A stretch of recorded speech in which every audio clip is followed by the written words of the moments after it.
Mga kapuso, patuloy po ang paghina ng bagyong Ophel matapos itong maglandfall sa Bagao, Cagayan.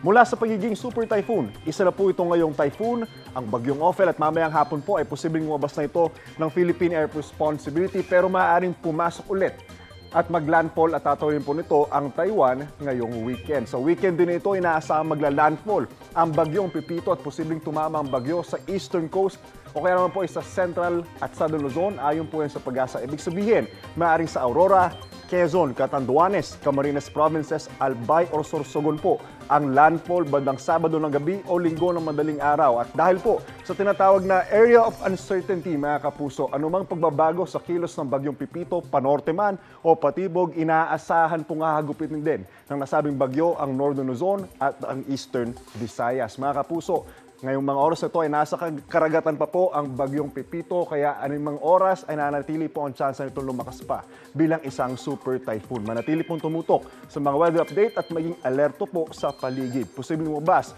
ng PAR ang bagyong Pipito sa darating na Lunes. Samantala, mga kapuso, 3 water reservoirs po pa rin dito sa Luzon ang nagpapakuha ng tubig sa gitna ng masamang panahon. Ayon sa Pag-asa, 2 gates po ang nakabukas sa Magat Reservoir sa Isabela sa nakalipas na 24 oras. Preemptive release ang ginagawa sa nasabing dam para maiwasan po ang pag-apaw ng tubig oras na bumuhos ang malakas na ulan sa mga watershed. Tig-1 gate naman ang nagpapalabas ng tubig sa Ambuklao at Bingan Reservoir sa Benguet. Paalala po, mga kapuso, manatili po tayong ligtas at updated, mas lalo na po sa mga ganitong pagkakataon. Ingat po tayong lahat. Ako po si Anjo Pertiera. Know the weather before you go. Para Mark Safe lagi, mga kapuso.